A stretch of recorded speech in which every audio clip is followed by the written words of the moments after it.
আসসালামু আলাইকুম, সবাইকে স্বাগতম। হিসাব বিজ্ঞান বিষয়ে আমরা যখন আর্থিক অবস্থার বিবরণী প্রস্তুত করি তখন চলতি দায় লিখতে হয়, তাই না? তো কোনগুলি চলতি দায়? তো চলতি দায় হচ্ছে সেই সমস্ত দায় যেগুলি একটা আর্থিক বছরের মধ্যে পরিশোধ করতে হয়, এক বছরের মধ্যে, বা আর্থিক বছর যদি 6 মাসের হয় 6 মাস, এক বছর হলে এক বছরের মধ্যে পরিশোধ করতে হবে, সেগুলি চলতি দায়। যেমন চলতি দায় কোনগুলি যদি লক্ষ্য করি, পাওনাদার, যার আর এক নাম প্রদেয় হিসাব। প্রদেয় হিসাব হচ্ছে আধুনিক নাম। আবার এই যে ব্যাংক জমাতিরিক্ত, যার ইংরেজি বলা হয় ব্যাংক ওভারড্রাফট, মানে ব্যাংক ওডি। ব্যাংক জমাতিরিক্ত বা ব্যাংক ওডি এক কথা, কিন্তু এটাও কিন্তু চলতি দায়। আচ্ছা, এরপরে আরও রয়েছে অগ্রিম আয়। অগ্রিম আয়ের আর এক নাম অনর্জিত আয়।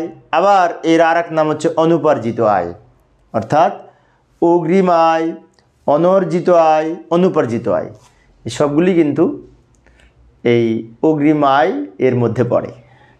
অগ্রিম আয়ের সমর্থক শব্দ অগ্রিম আয়, দায় এবং চলতি দায়। কারণ আমি অ্যাডভান্স নিয়েছি, কাজ করে দিই নাই, ভবিষ্যতে কাজ করে দিতে হবে, এগুলি চলতি দায়।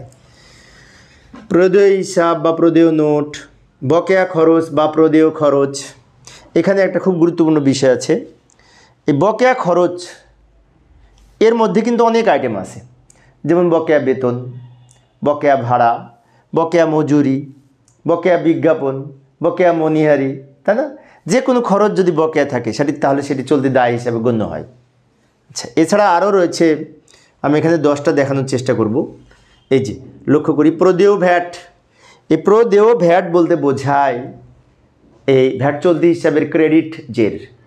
অর্থাৎ আমি বিক্রি করেছি, সে বিক্রয় ভ্যাট থেকে ক্রয় ভ্যাট বিয়োগ করে বাকি যে ভ্যাট গভর্নমেন্টকে জমা দিতে হবে, এটাকে প্রদেয় ভ্যাট বলে। ভ্যাট চলতি হিসাবে ক্রেডিট দিক বেশি হলে সেই জেরকে প্রদেয় ভ্যাট বলে। তারপরে আয়কর সঞ্চিতি। আয়কর সঞ্চিতিটা এই সঞ্চিতি প্রতিষ্ঠানের না, সরকারকে দেওয়ার জন্য আয়করের সঞ্চিতি রাখছি, এটা হচ্ছে চলতি দায়। প্রস্তাবিত লভ্যাংশ, মানে শেয়ার হোল্ডারদের লাভের অংশ আমি আলাদা করে রাখছি, তাদেরকে দিতে হবে, সেজন্য এটি চলতি দায়। নির্দাবী লভ্যাংশ। নির্দাবী লভ্যাংশ মানে অদাবিকৃত লভ্যাংশ বলা হয় এটাকে, এটাও চলতি দায়। অনেক সময় আমাদের মধ্যে কিছু লভ্যাংশ থাকে যার দাবি অদূর ভবিষ্যতে করতে পারে, এখনও করে নাই হয়তো বা, তাহলে যেটুকু অদূর ভবিষ্যতে করলে সে টাকা তাকে পরিশোধ করতে হবে, সেজন্য এটি চলতি দায়, যাকে নির্দাবী লভ্যাংশ বা অদাবিকৃত লভ্যাংশ বলে।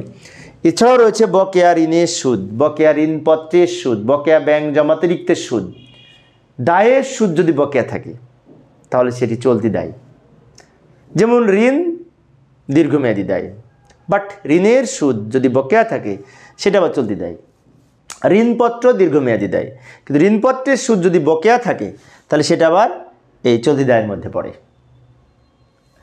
তো প্রিয় শিক্ষার্থী বন্ধুরা, চলতি দায় হয়তো আরও থাকতে পারে, আমি এখানে 10টা উপস্থাপন করেছি। তোমরা এগুলি মনে রাখার চেষ্টা করবে, এগুলো মনে রাখলে আমরা অঙ্ক করতে পারবো ইনশাআল্লাহ। তো আমি অবশ্যই শিক্ষার্থীদের অনুরোধে অল্প অল্প করে আলোচনা করি, যাতে শিক্ষার্থীরা বোরিং ফিল না করে। আর এই ভিডিওর প্লে লিস্টে আমি এই ভিডিও ডেসক্রিপশনে আমি ওই সৃজনশীল প্রশ্নের লিঙ্ক দিয়ে রাখবো, তোমরা সেখান থেকে সৃজনশীল প্রশ্নগুলো দেখে নিও।